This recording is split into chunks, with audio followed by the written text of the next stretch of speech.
What's up, YouTube? Brian here, back again with another video, and today rod reviews are back, and today we are talking about the big boy, the Daiwa Steez AGS 711 flipping stick. So this is the re-release of the big Steez AGS flipping stick, and I got thoughts and opinions on this thing. This rod was almost perfect, but it has a serious, major, fatal flaw, and I'm going to talk about it. It's very small, but it is really annoying. So stick with me on this video. I'm gonna go into this.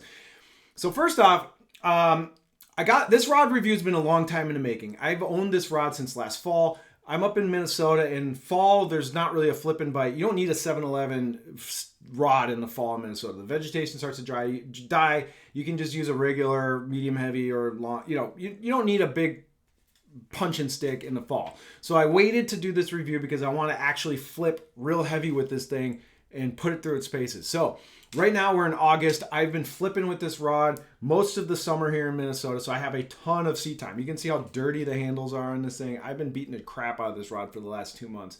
And so I have a lot of seat time with this thing. So that being said, there's a lot of pros and there's one major con with this rod.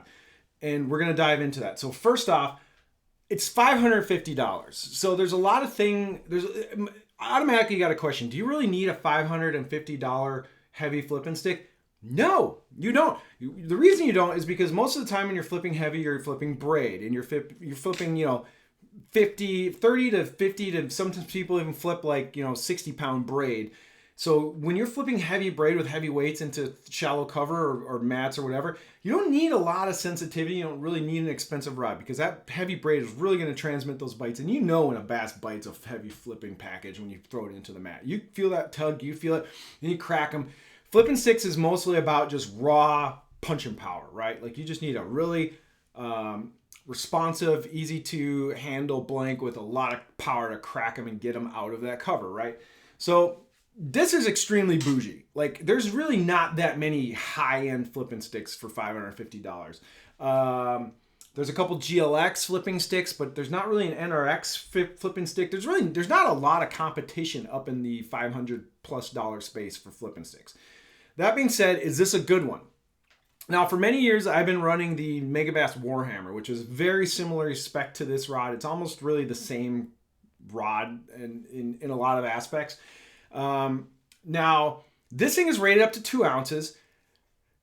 This thing feels so light in the hand. So what's nice is this is a 6.4 ounce rod, which is the same weight as the Megabass Warhammer, but the Megabass Warhammer had double-footed guides all the way up the blank, which makes the blank really tip heavy.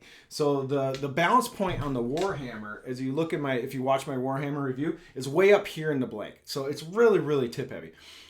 But with this being AGS guides, the balance on this thing for a 711 is exquisite. I like using that word. It's really good. So the balance point is actually down like right around the lock nut, which is crazy for a 711. Look at this. It's so well balanced. And this is with a full spool of 50-pound braid. And I got a 1 ounce weight sitting here. So it kind of throws it off a little bit. But trust me, this thing feels like a 7.3 medium heavy in your hand, even though it's a 711. If you have shoulder issues or you're like worried about wear and tear flipping all day, that's the biggest plus about this rod is it's 6.4 ounces. So it's not like super, it feels light in the hand because of the balance, but for 711, it's great. These guides are super light because they're the AGS carbon fiber guides. So all that weight of that 6.4 is definitely in the blank. This thing has a ton of power. It is really great for flipping 1 ounce. I basically flip 3/4 to 1 1/4 ounces. Right now I have a 1 ouncer on there. I usually have a 3/4 unless I really need to go up. I was fishing tournament last night where we were flipping and I slapped the 1 ouncer on there and it was great. I'm running it with a Tatula Elite pitch flip, which is a fantastic reel. If you're pitching, flipping, frogging, you really can't go wrong with this thing. I love it. For the price, it's killer.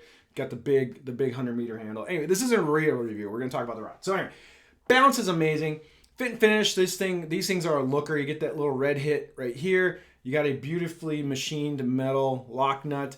Really decent cork, not high end. It's not the highest end cork. It's not as good as like St. Croix or Shimano Conquest or anything like that, but it's decent. I do have some filler falling out a little bit, even though I have sealed this thing. I'd say the cork is actually like a B grade. Shimano might say, or I'm sorry, Daiwa might say it's super high in cork, but it's definitely not that great. But the fit and finish, the balance, the lightness, the crispness of this rod is great. It is a really fast tip. So if you are looking for just a straight cracking them flipping stick, this is the rod for you. It's got a little, here, I'll try and get it. It's got a little bit of tip, but that power kicks in right about here, and then you got all the rest of this rod. So if you're trying to wrench like a 3, 4, 5 pound fish out of really heavy cover, flipping a full ounce, this rod is getting them out 100%. So on the pros column, beautiful, lightish, but the balance is fantastic for a flipping stick. Feels so light in the hand, easy to flip all day, looks amazing. Here's the fatal flaw. The tip top is terrible on this rod. So I don't know, this little piece right here, the tip top, and I'm going to show you guys a picture of why I don't like this, is whoever, I got to give Daiwa, when you guys were testing this rod, was anybody flipping 50-pound braid with big weights with this rod in your testing and no one noticed that this is the completely incorrect tip top? Why I don't like this tip top is when you are lifting the rod straight up and you're making, here, I'm going to put this down for a second. When you lift the rod up and you're making a pitch where the rod is very straight up, the line wraps around this tip top and I'm going to show you guys this right now. Watch. There's a bump. So this little bump, this ridge right here, your line slides up the blank, hits this bump, and gets caught all the time. So if you're pitching straight up and you got that line going sliding on the blank, and as soon as it touches right here, you feel a little resistance, like a little, and then what happens is the weight of the lure goes out before the line gets off of that bump on the tip, and so your weight and length goes out first, and then it goes up and it hits that little bump and it goes thunk. So like if you pitch it straight up, there's always a little thunk as the line goes up and hits that little corner and then breaks free, and then you don't get that pitch where you want it. So my accuracy with pitching straight up was terrible because I'm like, I want to hit that little pocket. I throw it up, goes tunk, and then when I see the package going out, all of a sudden it goes short or it goes off to the left or to the right. So the accuracy with this tip top is not great if you're pitching straight up. I had to modify how I pitched to get around this. So instead of pitching the rod straight up, I had to start leaning the rod over a little bit, pitching a little sideways and a little angular, and then that never happened. But sometimes I don't think about that, and I just lift up and pitch, and I get thunk, and then if I go pitch from the side, it's smooth. This tip top is too small. I don't know why Daiwa did this. It's a $10 or less part. I mean, my thing is, if someone on the Daiwa team or whoever was R&Ding these rods, if they use this rod a lot to flip heavy, which is what people are going to do with this, with like big thick braid with big chunky weights, someone should have noticed this. I don't know why they picked this tip top. It's maybe a fine tip top for like the smaller rods, but for flipping applications, which is what a $550 flipping rod is supposed to be doing, completely incorrect. Now, I'm going to show you an example of what is a good tip top. So, I have the Megabass I have the Megabass TS Poker, which is a Japanese JDM rod, and I flip with that rod, and it is so smooth. It's an amazing flipping rod. Let me show you the tip top on the Megabass P5. I'm sorry, the TS Destroyer. This is the Destroyer tip top. If you notice, completely smooth transition from the wrap to the metal. Now let's go back and look at that again.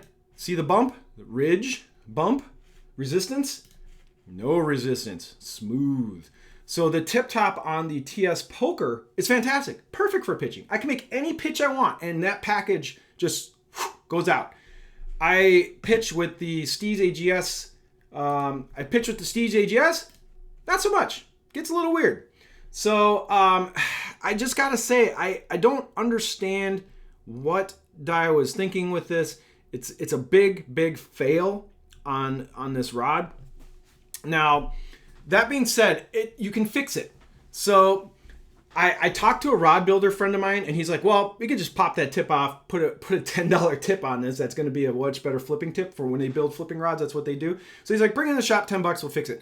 Or he even suggested throwing a little super glue into that gap. letting it dry, and then sanding it down and just making a smooth ramp on that thing. But the thing is, it's a $550 rod. You shouldn't have to make modifications to a premium top shelf A+ flipping stick when this tip top is complete and utter failboat. So can I recommend this rod?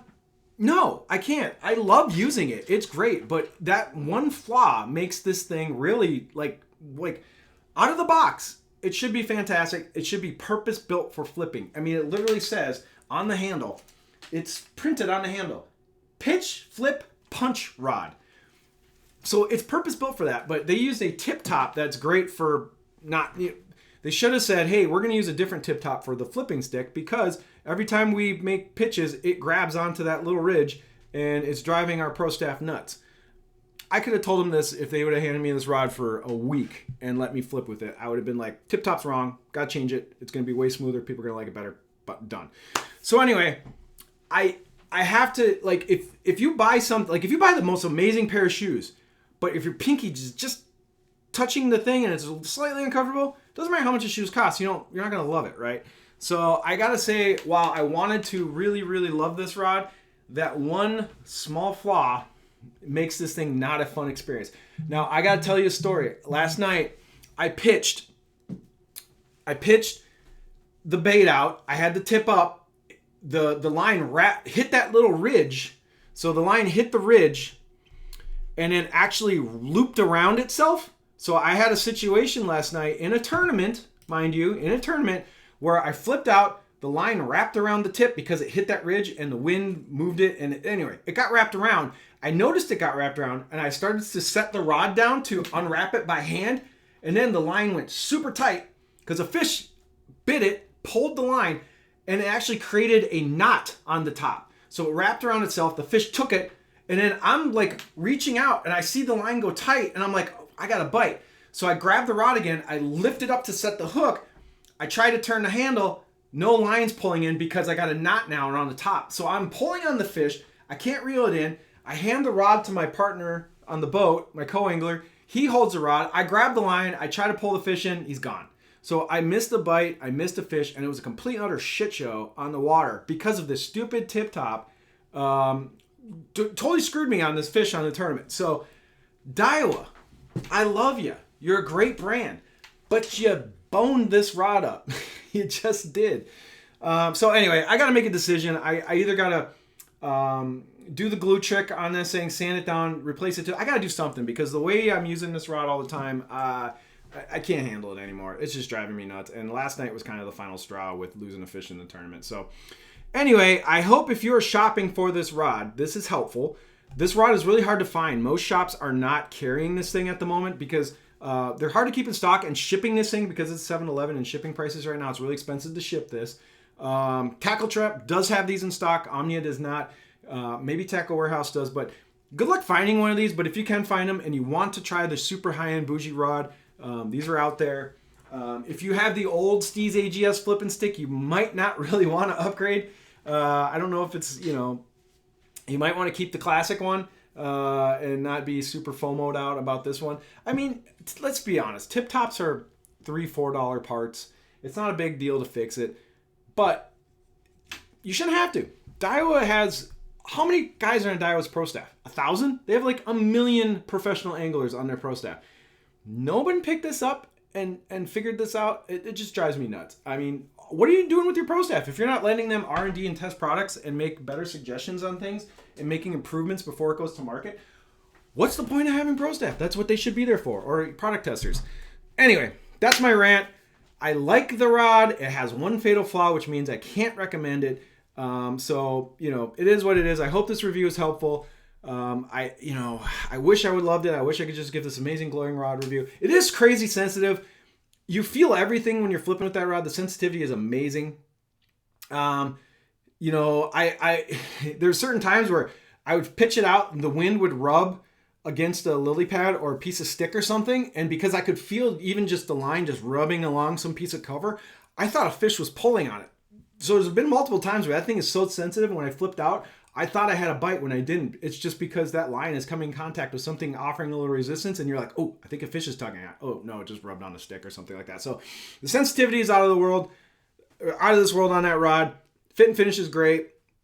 Balance is fantastic for a flipping stick. It's not going to hurt your shoulder, but the tip top drives me nuts. So anyway, do with this review what you want. If you're thinking about buying this rod, it's your choice. Just be prepared to maybe upgrade or change out the tip or do something about this little issue with the rod. So anyway, my name is Brian. Please follow me on Instagram for more and fun content. I post a lot of stuff on the Instagram that I don't post on YouTube. So anyway, until the next video, I hope you enjoyed this. If you did make it this far in the video, please hit like and subscribe. Finesse the bell. Appreciate it. And we'll see you on the next one.